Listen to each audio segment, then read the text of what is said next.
कांद्याचं शेतीमाल पूर्ण उद्ध्वस्त झालेला आहे. गायांचं चारा संपूर्ण उद्ध्वस्त झालेला आहे. गायांना खा टाकायला काही नाही राहिले. काल गारा झाले का? हो, भरपूर गारा झाल्यात.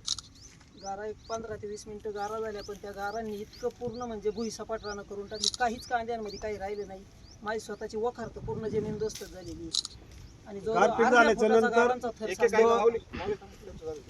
फुटांचा गारांचा थर साचलेला होता.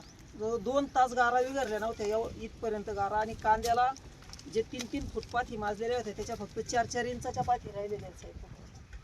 4च बोट कांदे काढायला लेबर आलेले आहेत, पण काढता येईना. लेबर आता दुसरे बसून राहिले. तुमचं काय म्हणत होतं? काही पूर्ण काही काहींचे पूर्ण प्लॉट काही काहींचं शेती कांद्यावर अवलंबून असते. ते पूर्ण प्लॉट आहे ना खराब झाले, काढण्यासारखे प्लॉट राहिलेले नाही. आणि त्यात जरी कांदा काढून ठेवला तर त्याची टिकवणी क्षमता राहिलेली नाही. आता काढून मार्केटला पाठवायचं त्याला बाजार नाही, तेवढं तर भांडवल पण निघू शकत नाही. आणि गारांनी जो मार खाल्लेला कांदा आहे हा 1 महिन्याच्या पुढे राहणार नाही, तो सोडून जाणार. आताच त्याला लगेच आहे ना अशा जशी जखम झाल्यावर कसं पॉयझन होतं तसं पॉयझन झाल्यासारखं आजच दिसायला लागलं गारा तासातच त्याला. म्हणजे तो वखारीला साठवण क्षमतेला कांदा राहू शकत नाही तसाच. पाऊस आला. जिल्हाधिकारी पुणे यांच्याशी बोललो होतो आणि पंचनामे करायला सांगितलेलं होतं. आज तहसीलदार, BDO, शेती विभागाचे अधिकारी, बाकीच्या सगळ्या विभागाचे अधिकारी या ठिकाणी उपस्थित आहेत. पंचनाम्याचं काम सुरू झालेलं आहे.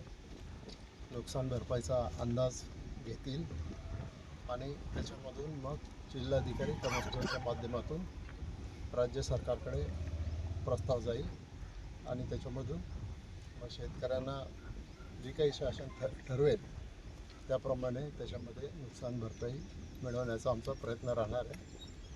तर एक आपत्ती आहे, शेतकऱ्याला नेहमीच अशा आपत्तीला तोंड द्यावं लागतं, पण शेतकरी पुन्हा कष्टानं उभा राहतो. या सगळ्या शेतकऱ्यांना पुन्हा एकदा कष्टानं नव्यानं उभं करणं आवश्यक आहे. ते काम आम्ही करू. 2 वर्षापूर्वी अशीच गारपीट पोंदेवाडी परिसरात झाली होती. तेव्हा सुद्धा एक 10% शेतकऱ्यांना मदत मिळाली. अनेक शेतकरी मदतीपासून वंचित राहिले. मात्र हे संकट पुन्हा आता कोसळलंय. यावेळी तुम्ही मुख्यमंत्र्यांशी भरघोस मदतीसंदर्भात बोलणार का? शेवटच्या शेतकऱ्यापर्यंत ही मदत पोहोचवण्यासाठी चर्चा करणार का? असं आहे की अशा प्रकारच्या आपत्ती ज्या वेळेला येतात त्यावेळेला काय भरपाई द्यायची, किती भरपाई द्यायची याचे काही नियम राज्य सरकारने आणि केंद्र सरकारने सुद्धा ठरवलेले आहे. आणि त्याची सगळ्यात पहिली पायरी म्हणजे पंचनामे. पंचनाम्यांच्या नंतर नुकसान भरपाईचा अंदाज, त्याच्यानंतर प्रस्ताव कृषी विभाग आणि महसूल विभाग यांच्या दोघांच्या एकत्रितपणाच्या माध्यमातून हे प्रस्ताव मग राज्य शासनाला जातील कमिशनरकडून आणि राज्य शासन त्याच्यावर निर्णय घेईल. त्याच्यासाठी विशेष मंत्री आहेत, सेक्रेटरी आहेत आणि त्यांच्यासमोर हे सगळे निर्णय घेतले जातात. अनेक शेतकऱ्यांच्या पीक पाणी नाही, त्या पीक पाणी संदर्भात सुद्धा चर्चा होणार, कारण काही शेतकऱ्यांचं नुकसान झालं पण पीक पाणी लावलेले नाही.